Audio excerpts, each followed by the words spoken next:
عثماني خلافت د ترکانو یو قبیله چې خراسان کې اوسېده د 9مې پېړۍ په پیل کې د چنګیزي یرغلونو په سبب له خراسان څخه ارمنیا ته هجرت وکړ او تر 25 کلونو پورې هلته اوسېده. د دې قبیلې سردار چې سلیمان خان نومېده د یو نیک خوی او د ښو اخلاقو خاوند و چې د دې په سبب تیت او پرک د غز ترکان پر راټول شو یو لوی ځواک یې جوړ کړ. کله چې چنګیز په 621 هجري کال کې د سلجوقي ترکي دولت پر خلاف لښکرې ولېږلې نو سلیمان خان خپل زوی ارطغرال د 444 غازیانو سره د سلجوقي دولت مرستې ته ولېږو، مګر د دې له حرکت څخه مخکې د چنګیزي او سلجوقي لښکرو ترمنځ جګړه پیل شوې وه. کله چې ارطغرال قونیې ته ورسېد نو ولیدل چې سلجوقي لښکر د ماتې په وروستي پړاو کې دی، نو د خپلو ملګرو سره د چنګیزي لښکر پر شا حمله وکړه او د خپلې مېړانې او شجاعت په سبب یې چنګیزي لښکر مات کړ او میدان یې خوشې کړ.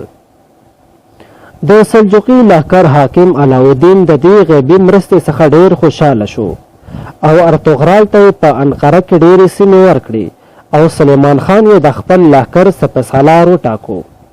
ارطغرال د رومي لښکر سره او سلیمان خان د فرات د سیند پر غاړه د چنګیزي لښکرو سره جنګېده. ارطغرال د روم یعنی اروپا له سرحد تیر شو او ډېرې سیمې یې ونیولې. د علاودین له وفات څخه وروسته د هغه زوی غیاث الدین پر تخت کېناست او د چنګیز د فشار په سبب یې د هغه اطاعت ومنو او مالیه یې ورکړه، مګر ارطغرال خپله سیمه آزاده اعلان کړه. د قونیې وروسته چنګیز په 655 هجري کال کې بغداد د هلاکوهان په لاس وران کړ او په لکونو مسلمانان یې ووژل. د بغداد د تباه کېدو یو کال وروسته ارطغرال زوی پیدا شو او عثمان خان نوم یې پرې کېښود چې د 30 کالو په عمر د ارطغرال د وفات څخه وروسته د قونې د لښکرو سپهسالار شو. په 699 هجري کال کې غیاث الدین وفات شو او عثمان خان ته د حکومت چارې وسپارل شوې او د 699 هجري کال څخه وروسته عثماني دولت منځته راغی. عثمان خان یو دینداره د ښو اخلاقو او زړورتیا په صفت د ټول ولس محبوب وګرځېد. عثمان خان لومړی قلعه حصار فتح کړ او د کوچنۍ اسیا په لوري لاړ او رومي لښکر یې ماتې کړې چې پر همدې وخت کې د ختیځ روم امپراتور قیصر او چنګیزي لښکرو د دوه لورو څخه پر عثماني دولت برید وکړ. عثمان خان خپل لښکر په 2 برخو ویشو او یو برخه یې له ځان سره او بله برخه یې د خپل زوی اورخان ته ورکړه چې د چنګیزي لښکر مخه ډب کړي. د چنګیز د ماتولو وروسته اورخان د عثمان خان سره یوځای شو او د روم پر خاوره یرغل پیل کړ او د بروسه ښار یې ونیو. عثمان خان په 220 هجري کال کې وفات شو او د هغه پر ځای اورخان پاچا شو او د عثمان خان توره یې د پاچا د نښان په توګه ورکړه شوه. اورخان په یو کال کې کوچنۍ اسیا فتح کړه او تر دانیال درې ورسېد چې ډېر ژر داخلي چارو ته متوجه شو. لومړی ملي پوځ جوړ کړ تر څو هر وخت چمتو او تیار وي. دې پوځ ته د اینچري نوم ورکړو چې په دې پوځ کې هغه عیسایان وو چا چې اسلام قبول کړی و او مخلص غازیان ګرځېدلي وو چې په لومړي کال کې ورته 2000 او نور هر کال به ورته 1000 کسان معرفي کېدل. د دې پوځ په سبب د بغاوتونو مخه ډب شوه چې په 209 هجري کال کې اورخان له اوبو څخه تیر شو او په سربیا یې حمله وکړه. سلطان مراد د اورخان له وفات څخه وروسته په 218 هجري کال کې سلطان مراد پاچا شو. په 222 هجري کال کې د قسطنطنیه ساحلي ښار اورنه ونیو او خپل مرکز یې وګرځاو چې په دې سبب د بلغاریا، سربیا، هنګري، بوسنیا، قسطنطنیه او د پاپ لښکر سره یوځای د برید لپاره راوخوځېدې چې د سلطان لومړی سالار لالا شاهین د 100,000 لښکر سره مقابلې ته وروت او اروپایي متحد لښکر یې مات کړ او ډېرې اروپایي سیمې یې قبضه کړې. په 228 هجري کال یو ځل بیا اروپایي متحد لښکر چې سربیا، پولینډ، هنګري، بوسنیا، قسطنطنیه او د پاپ لښکر د عثماني دولت په لوري راوخوځېد چې ډېر زر عثماني لښکر ماتې ورکړه په 1991 هجری کال کې یو ځل بیا اروپایي متحد لښکر چې سربیا، بلغاریا، البانیا، هنګري، جرمني، ګلیشیا، پونډلینډ، اتریش، ایټالیا، بوسنیا او قسطنطینیه لښکرو پر عثماني خاوره حمله وکړه او ډېر عثماني غازیان یې په ناڅاپي برید سره شهیدان کړل. په 1992 هجری کال کې رسمي جګړه اعلان شوه چې د عثماني لښکر سپهسالار بایزید الدرم او شهزاده یعقوب په لومړۍ ورځ اروپایي متحد لښکر مات کړ چې لکونه صلیبي لښکر یې مړه او په لکونه بندیان کړل چې په دې جګړه کې سلطان مراد هم د زخمی کېدو له امله ساه ورکړه او بایزید الدرم پاچا وټاکل شو. په 1992 هجری کال کې د اروپا خاورې ته داخل شو او د بوسنیا څخه تر اډانیوب سیند پورې سیمې ونیولې چې په همدې وخت کې ایران د عثماني دولت پر خلاف دسیسې پیل کړې چې 1995 هجری کال کې بایزید الدرم هغه ټولې سیمې قبضه کړې چې عثماني دولت ته خطر متوجه و چې په 1995 کې بایزید الدرم له عباسي خلیفه څخه د ځان لپاره د سلطان لقب واخیست او د دې وروسته عثماني پاچاهان د سلطان پر نامه یادېدل.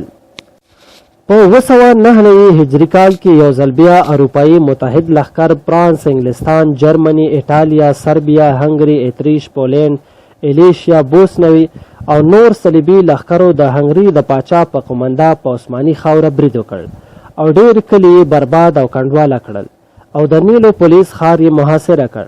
مګر ډېر زر پرې بایزید الدرم د شا له لورې حمله وکړه او 1,50,000 صلیبي لښکر یې ووژو او نورو تېښته وکړه چې 25 شهزادګان او 100 جنرالان او په زرګونو پوځیان یې بندیان کړل.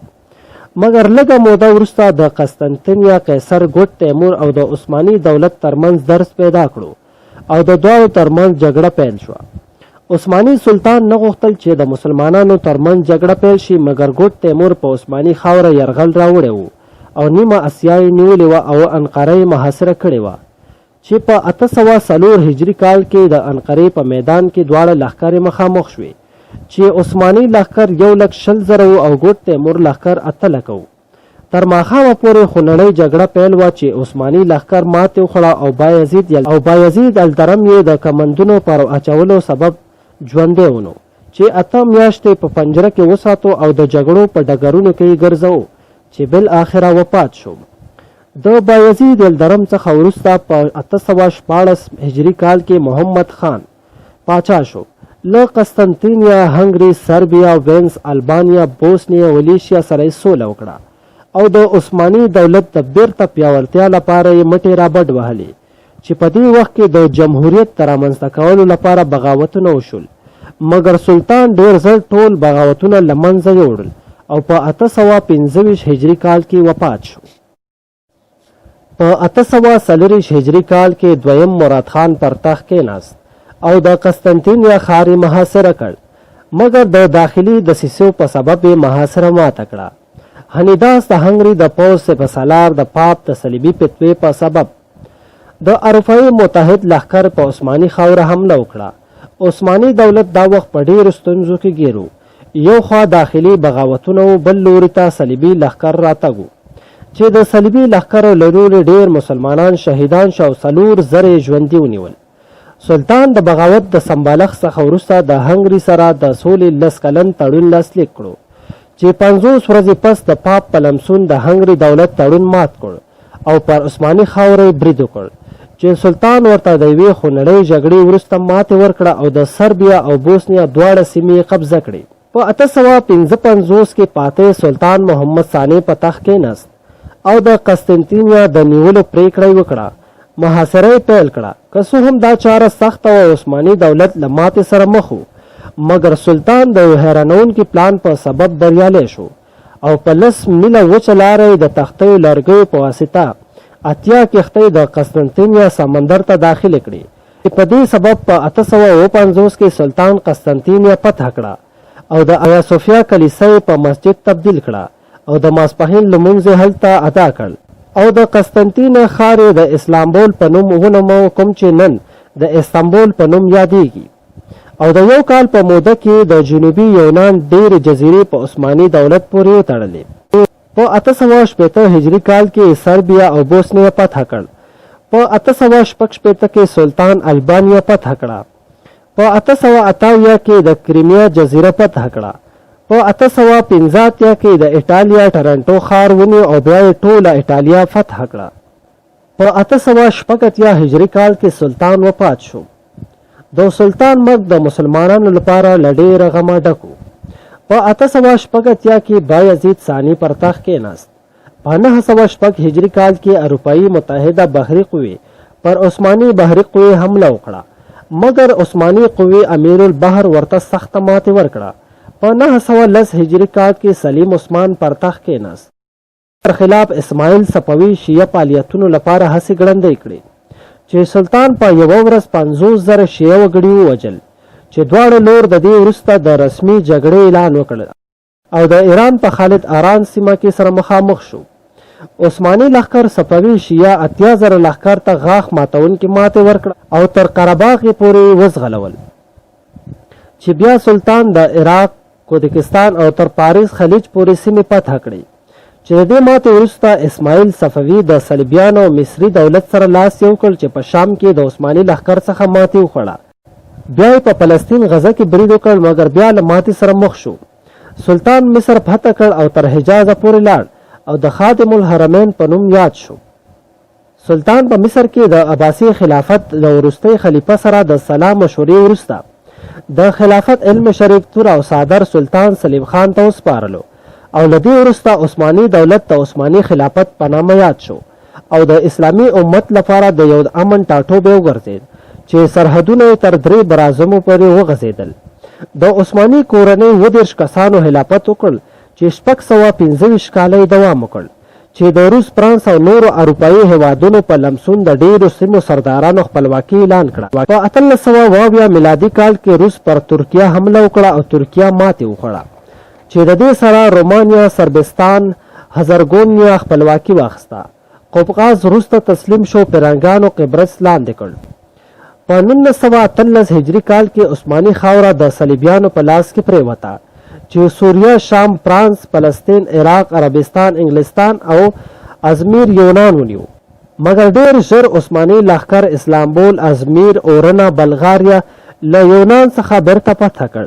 مګر په 1940 میلادي کال کې مصطفی کمال اتاتورک عثماني خلافت لغوه او د جمهوریت دیموکراسي بنسټ یې کېښود، چې د ترکیه پایتخت یې له اسلامبول څخه انقرې ته یوړو.